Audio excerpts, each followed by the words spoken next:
It was a warm afternoon when Malik stepped out of the car. He looked up at the tall hotel in front of him. Its glass doors were shiny, and the name of the hotel was written in gold letters. He had never been in such a fancy place before. He was a little nervous, but also excited. He held his backpack close and looked around, trying to take everything in. His mother, Dr. Vanessa Carter, had told him to wait in the lobby while she parked the car. Malik trusted her completely. She always told him to stay calm, be respectful, and never cause trouble. So he walked through the big doors, smiled at the doorman, and stepped into the hotel.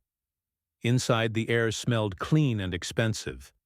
The lobby was huge, with white marble floors and tall ceilings.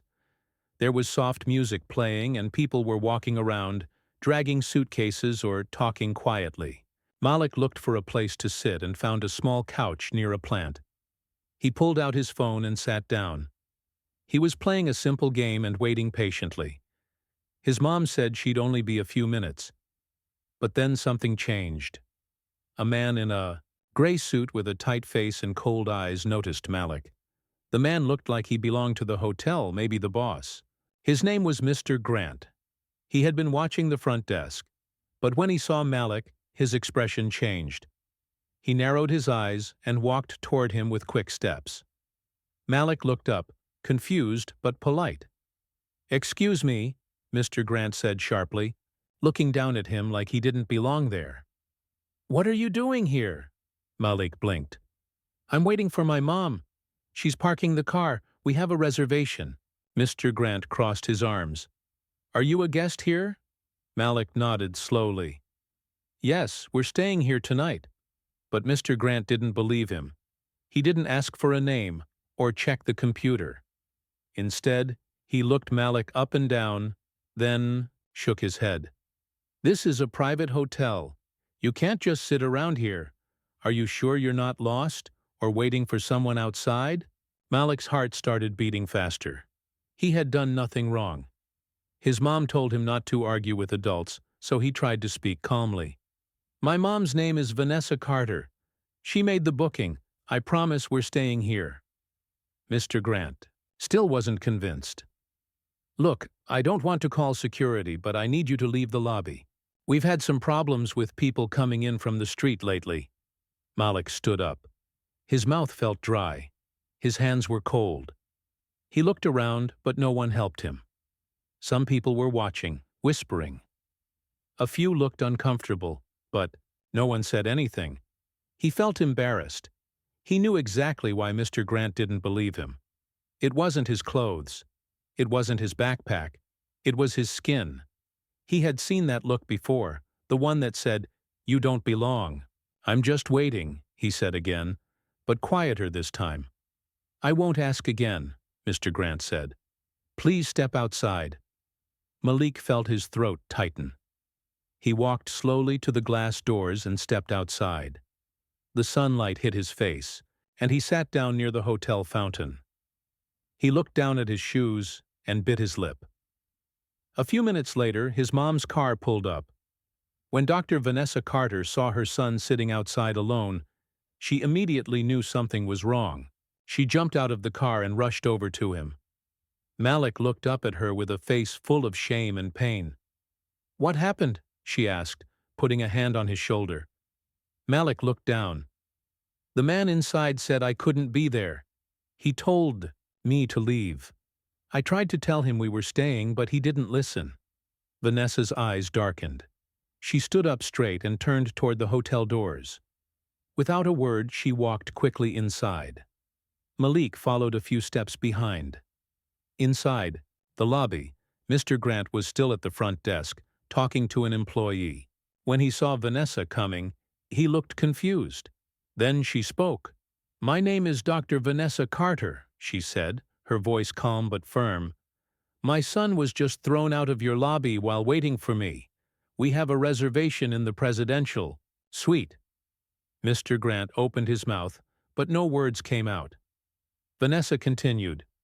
"Do you often kick out children with reservations? Or was it just because he's black?" Other people in the lobby turned their heads. The front desk clerk, looked nervous. Mr. Grant's face turned red. I... I thought... he started. You thought what? She interrupted. That he didn't belong? That a young black boy couldn't possibly be your guest? Mr. Grant looked helpless. He tried to apologize. I'm sorry, ma'am. There was some confusion. Vanessa pulled out her phone and showed the email confirmation. Her name, the date, the room number. Everything was there. There was no confusion, she said. Just your assumption. Malik stood quietly behind her, watching her speak. She didn't yell. She didn't cry. But her words hit harder than any shout. The people in the lobby were now silent. Even the music felt like it had stopped. Mr. Grant had nothing to say. Come, Malik, she said. Let's go to our room. As they walked toward the elevator, an older woman who had been watching stood up and came over. I saw what happened, she said softly. Your son did nothing wrong. That man owes you both an apology. Vanessa smiled politely. Thank you for saying that. In the elevator, Malik finally looked up. You weren't scared to speak up? Vanessa smiled. I was angry, not scared. You don't let people treat you like you're less. Never. Malik nodded slowly. Something inside him shifted. His mother didn't scream or fight, but she made the whole hotel feel her words. She made them listen. Upstairs in the presidential suite, Malik looked out the window at the city below. He thought about the way Mr. Grant looked at him, the way the people watched but didn't help, the way his mom stood tall and told the truth. He didn't understand everything yet, but he knew that what happened today wasn't just about a hotel. He sat on the bed and pulled out his sketch pad. Drawing helped him calm down. He sketched a small version of himself sitting on a couch, with a tall, angry man pointing at the door. Then he drew his mom, standing proud, speaking strong. He added the hotel logo at the top. Underneath, he wrote 2 words. I belong. Later that evening, they ordered room service. Malik was quiet for a long time, then finally said, Thanks for coming in when you did. Vanessa smiled. Always. That's my job. Malik leaned against her on the couch and closed his eyes. He didn't feel small anymore. He felt seen, and the man who kicked him out? He would never forget the day he judged a boy too quickly, and met the mother who made him regret it. Dr. Vanessa Carter was a strong woman. She had been through many hard things in her life and never let anything break her. She was a well-known doctor, respected in her field, and invited to speak at medical conferences across the country.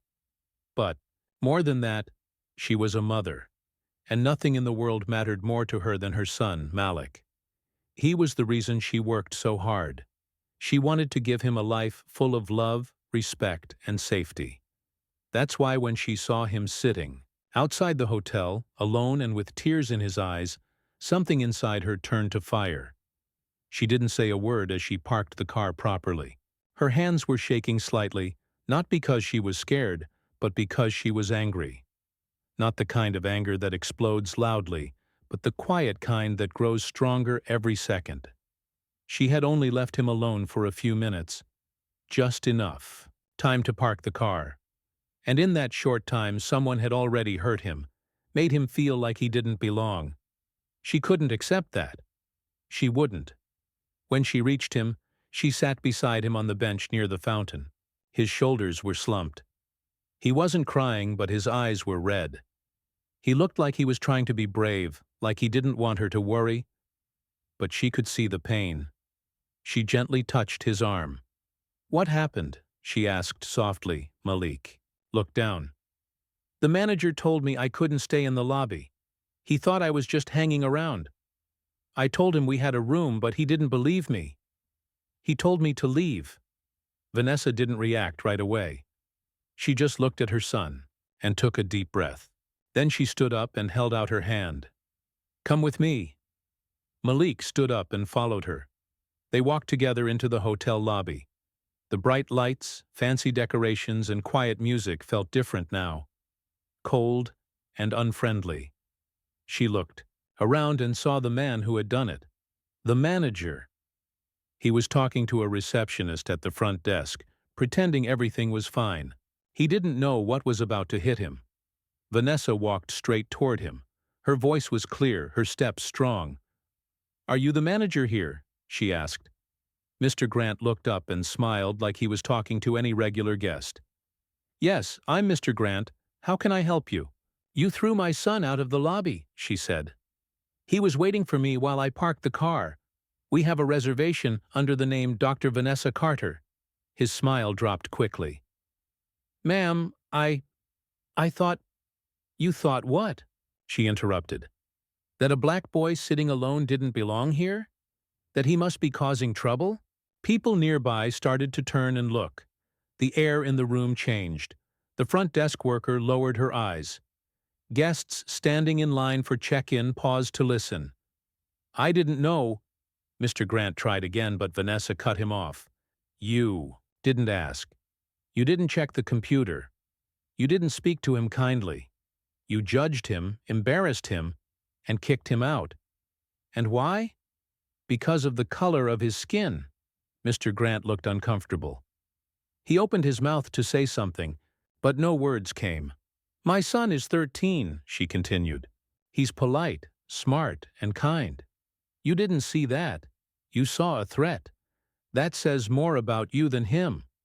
She reached into her purse, pulled out her phone, and opened her email. She showed him the reservation confirmation. "Presidential suite. 2 nights. Paid in full. I'm here for a medical conference. I'm the keynote speaker." Mr. Grant's eyes widened. He looked like someone had punched the air out of his chest. "I deeply apologize," he said, trying to sound professional. "It was a mistake." "No," she said calmly. "It was a decision. You chose to treat him that way. And now you'll live with the consequences." She turned to Malik. "Come on, baby." They walked past the front desk, and a staff member quickly handed her 2 room keys. Mr. Grant stood there frozen, unable to move or speak. Guests whispered to each other. Some nodded in support. Others just looked away, unsure of what to do. When they got into the elevator, Malik looked at his mother. He had never seen her like that before. Not angry, but powerful. "You really told him," he said quietly. "I told him the truth," she said. "Sometimes that's more powerful than yelling." Up in the room, Vanessa sat on the edge of the bed and took a deep breath. She wasn't done yet. She picked up her phone again. She opened her social media and typed a message. "Today, my 13-year-old black son was kicked out of a hotel lobby while waiting for me. The manager assumed he wasn't a guest. He didn't ask questions. He didn't show kindness. He only saw the color of his skin. We had a reservation in the presidential suite. I'm a doctor here to speak at a conference. My son did nothing wrong. This is what racism looks like. And we're not staying silent." She posted it with a photo of the hotel logo and the timestamp. She didn't expect it to go viral, but within minutes, people started sharing it. Some of her doctor friends replied first, shocked and supportive. Then the comments grew. Hundreds, thousands. People from across the country were angry, moved and inspired by her strength. News outlets started calling her phone. A few big Instagram accounts reshared her post. Activists and celebrities commented. People who had stayed at the same hotel before added their own stories. Within an hour, the hotel's name was trending online, and not in a good way. Downstairs, Mr. Grant's phone buzzed over and over again. His face went pale as he saw the headlines. "Racist manager kicks out black boy." His photo was included, taken from the hotel's website. Staff around him looked at him differently now. The front desk manager pulled him aside and told him that corporate was calling. By the next morning, the hotel's corporate office issued a public apology. They said they were investigating the incident and promised to take action. But Vanessa didn't care about words. She wanted action.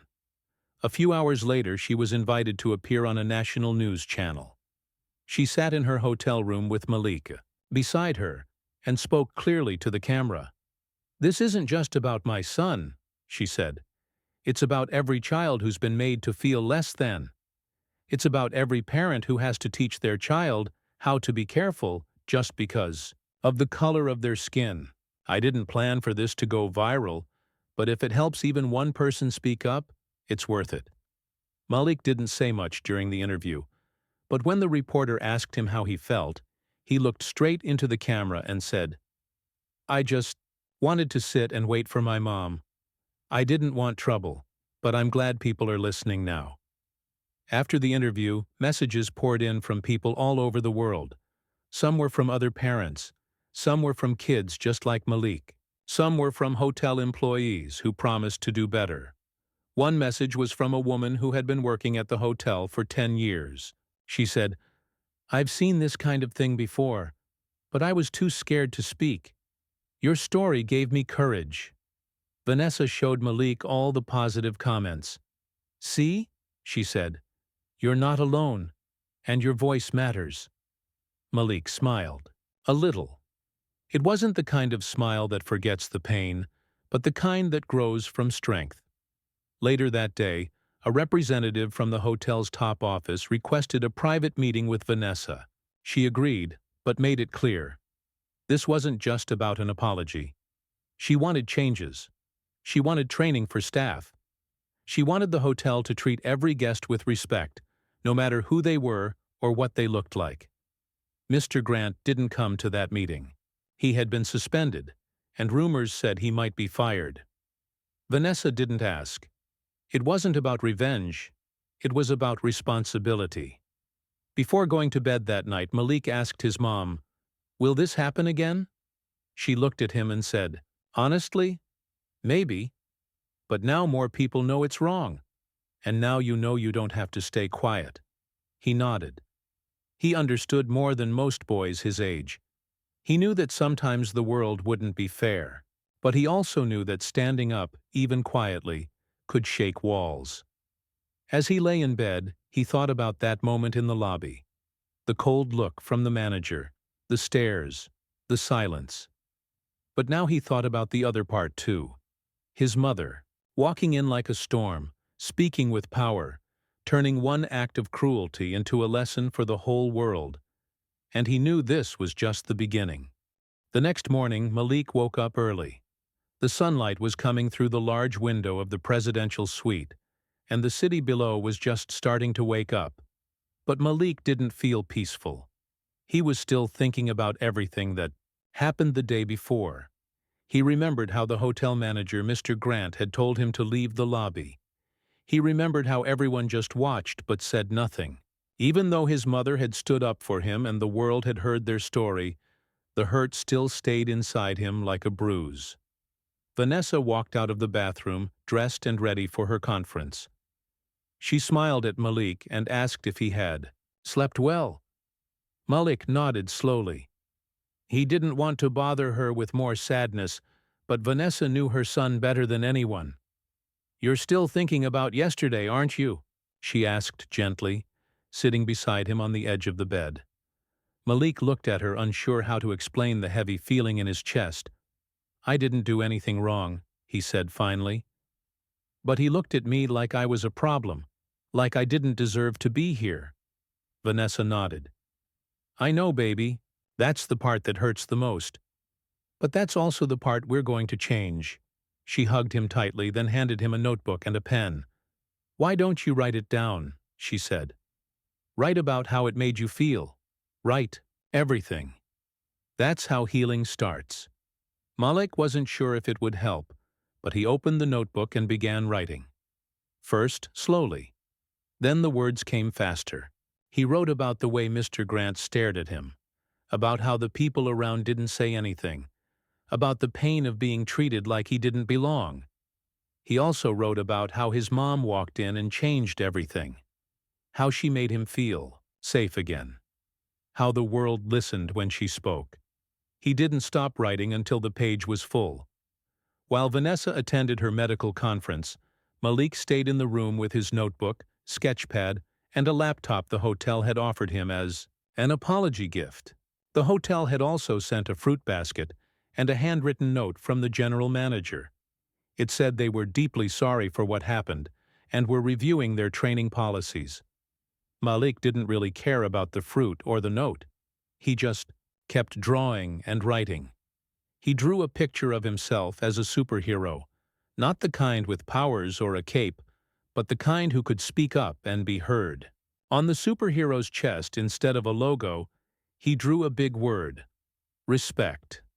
Later that afternoon, Vanessa returned from her speech. She looked tired but proud. The conference had gone well, and her speech about racial bias in the medical field had received a standing ovation. People came up to her afterward, not just to talk about medicine, but to say how her story about Malik had touched their hearts. One of the doctors, a woman from California, told her, "I have a son just like yours, and your words gave me hope." Vanessa hugged Malik when she returned. "You helped people today," she told him. "Even without speaking, just being you." That evening, they decided to leave the hotel room and get some fresh air. Vanessa thought it would be good for both of them. They walked to a nearby park. It was filled with families, children playing, and music from a street performer. For a little while, Malik forgot about the hotel. He laughed when he saw a dog wearing sunglasses, and he smiled when a group of kids invited him to play soccer with them. Vanessa watched him carefully. She could see his light returning, little by little. After the game, the kids asked Malik where he was from and where he was staying. When he mentioned the hotel name, one boy said, "Isn't that the place where that racist manager kicked out a black kid?" Malik blinked in surprise. "That was me." The other kids looked at him differently now, but not in a bad way. They looked at him like he was someone special, like a hero from a story.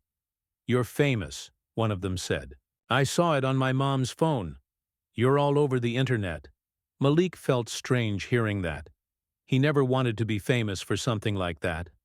But at the same time, he felt something inside him shift. He wasn't just the boy who got kicked out.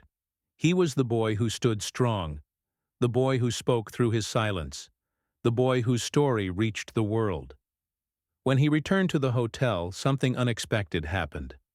A woman at the front desk smiled at him and waved. "Hi, Malik," she said. "Welcome back." It was the first time someone from the hotel called him by name, not kid or young man, but his name. Later, in the elevator, another hotel employee, a black man wearing a security badge, gently stopped them. "I saw what happened," he said to Vanessa. "I couldn't say anything at the time, but I was proud of you, proud of your son. He handled it with more grace than most adults." Vanessa smiled, and Malik thanked him softly. That night, as Malik sat in bed, he opened his laptop and searched his name. Articles popped up. Headlines like, "Doctor's son faces racism at luxury hotel." "Black teen kicked out. Mom fights back with grace." "From hurt to hope," a boy's story that sparked a conversation. He clicked on a video of his mom's news interview. He watched her speak, confident and calm, as she explained what happened and why it mattered.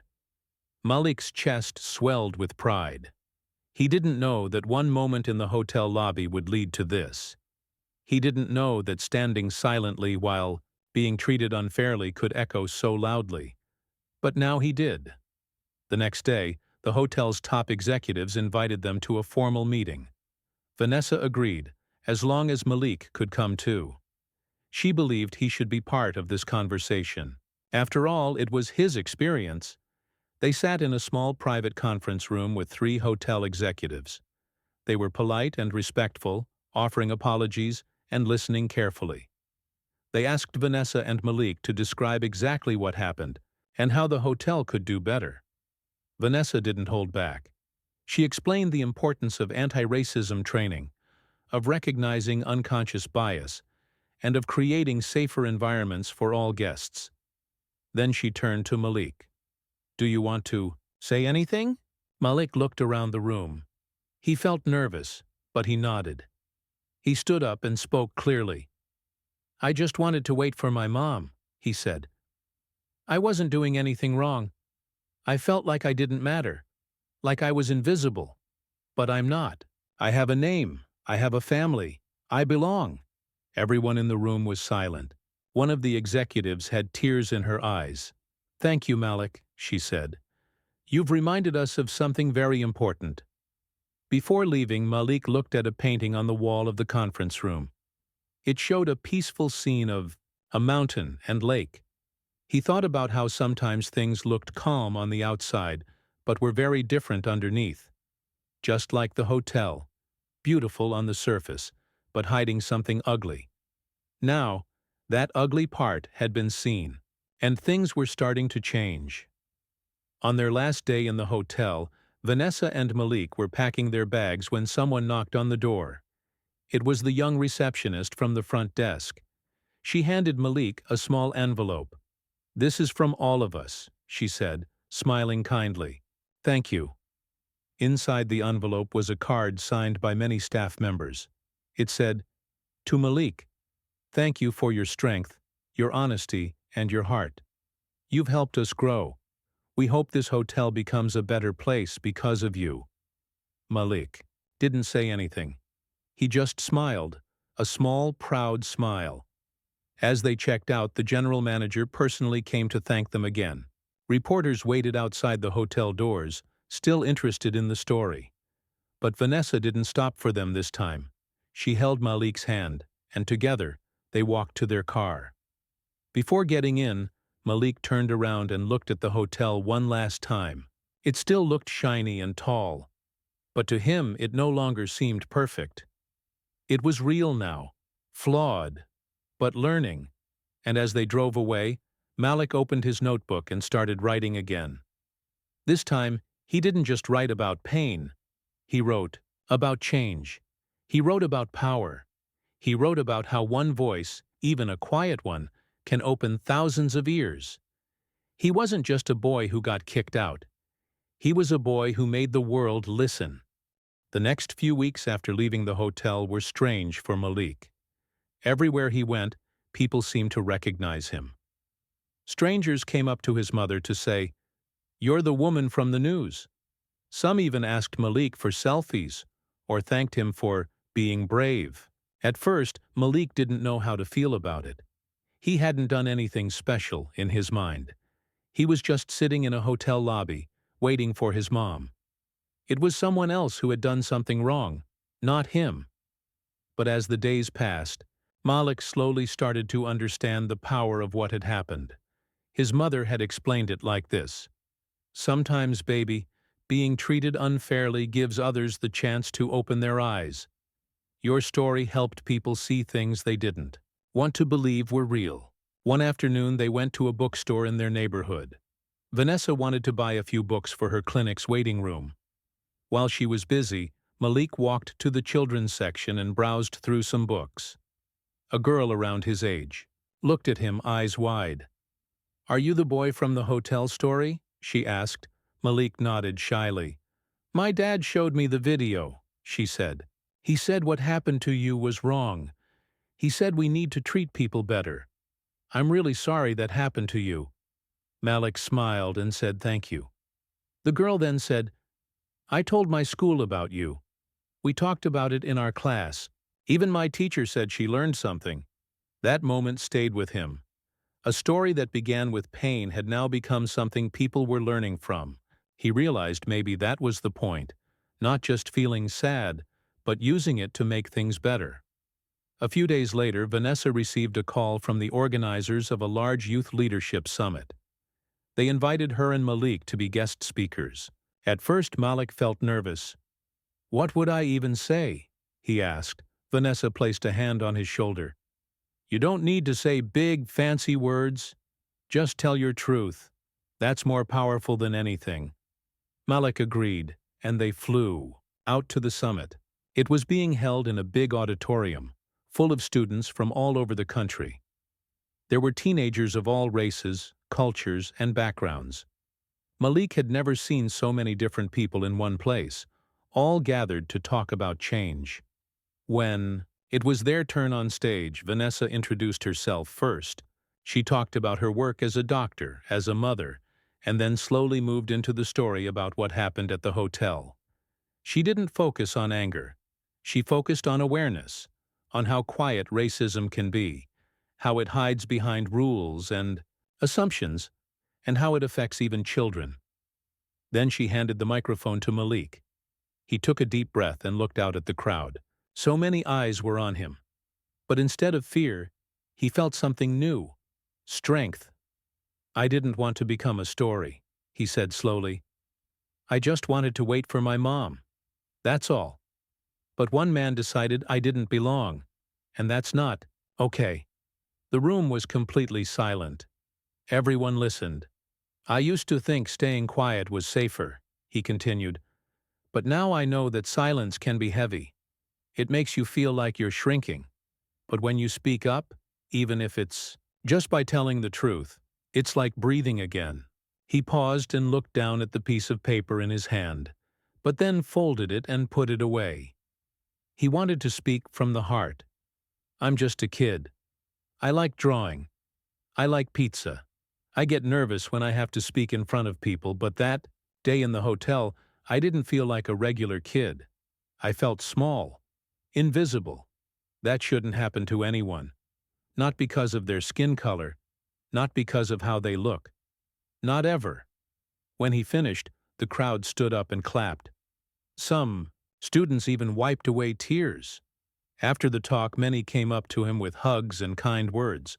Some shared their own experiences, being treated differently at school, being followed in stores, being judged before speaking a word. Malik listened to them all. For the first time, he didn't feel alone. After the summit, things started to change in more ways. A publishing company contacted Vanessa and offered a book deal. They wanted her and Malik to write about their experience, both from a mother's and a child's perspective. Vanessa was surprised, but Malik was excited. "Maybe this can help more people," he said. So they started writing together. Every night after dinner, they would sit at the dining table.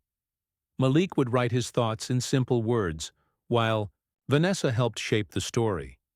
They added drawings, reflections, and even letters they had received from people all over the world. The book was titled "I Belong Here, A Boy's Story of Strength and Truth." When it was published, it became a bestseller in just a few weeks.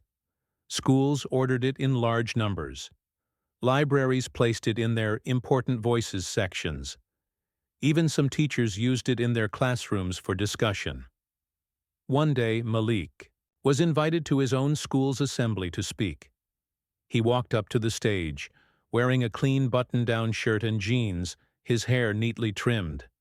His classmates cheered. He had never felt so respected before. It wasn't because he was famous. It was because people saw who he really was. He talked to his school about kindness, about making space for each other, and about listening. "Sometimes," he said, "we don't realize how powerful our words are, or how powerful our silence is. But every time we treat someone like they don't matter, we make the world a little colder. And every time we treat someone with respect, we make it warmer." After the event, his teacher came up and hugged him.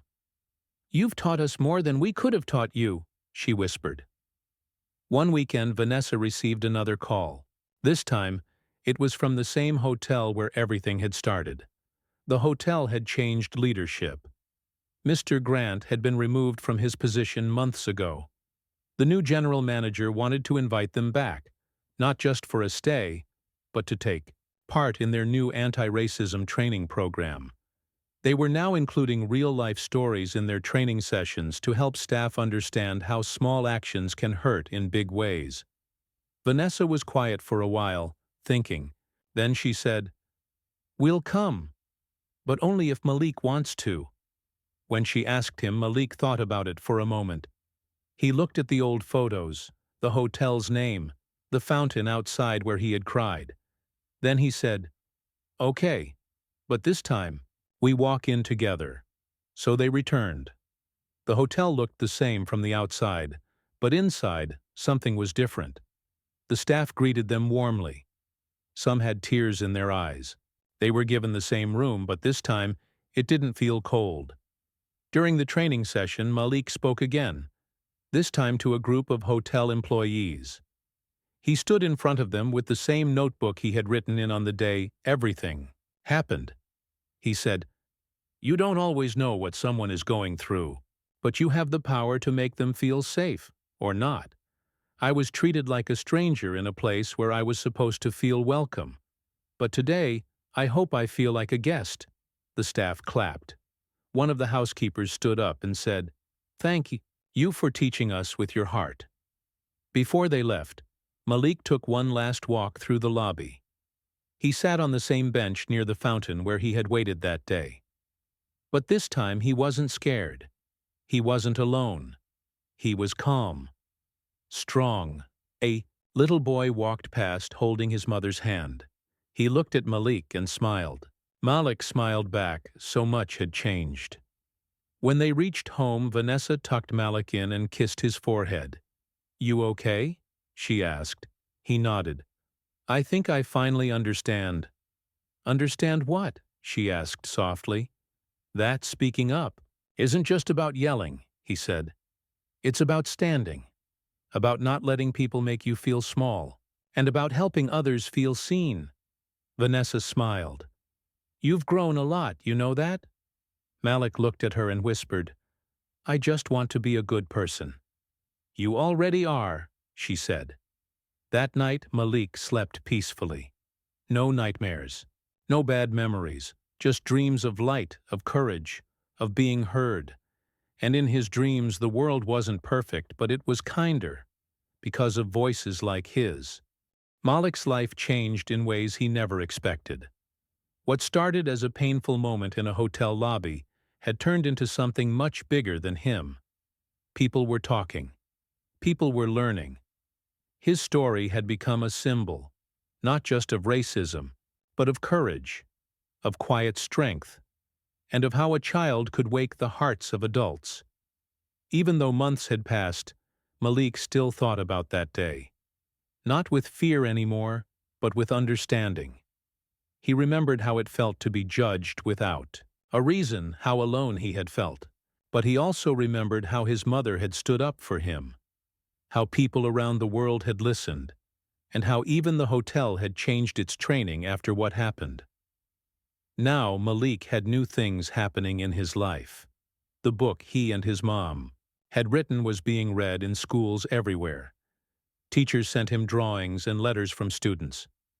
One letter said, "Dear Malik, your story helped me tell my teacher that someone made fun of my skin. I felt strong because you were strong."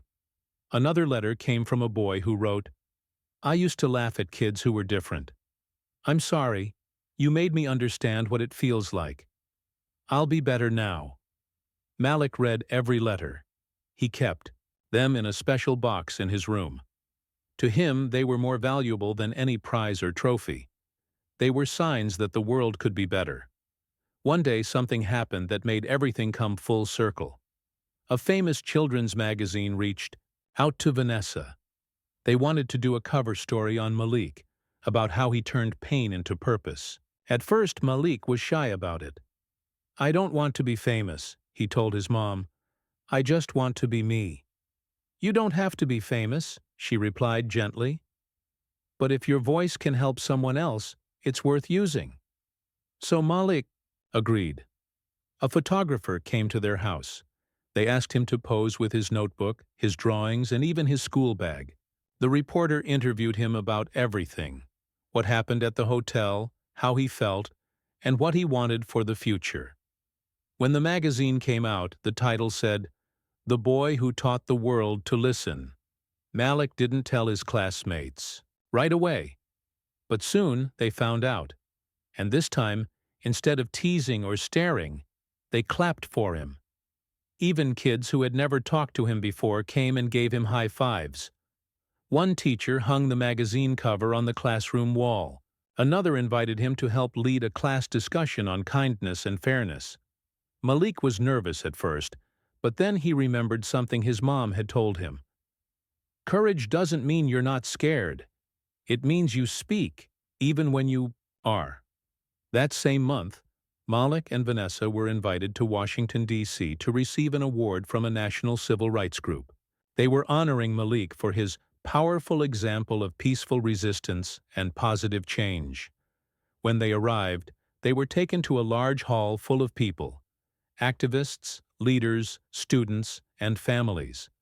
There were cameras, reporters, and big lights. Malik felt small again, but his mother held his hand tight.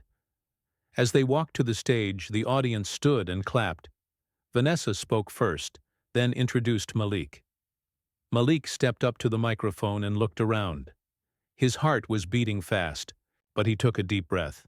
"Hi," he said. "My name is Malik. I'm 12 years old, and I want to tell you something simple. I matter. And so do you." The crowd grew quiet. Everyone leaned in.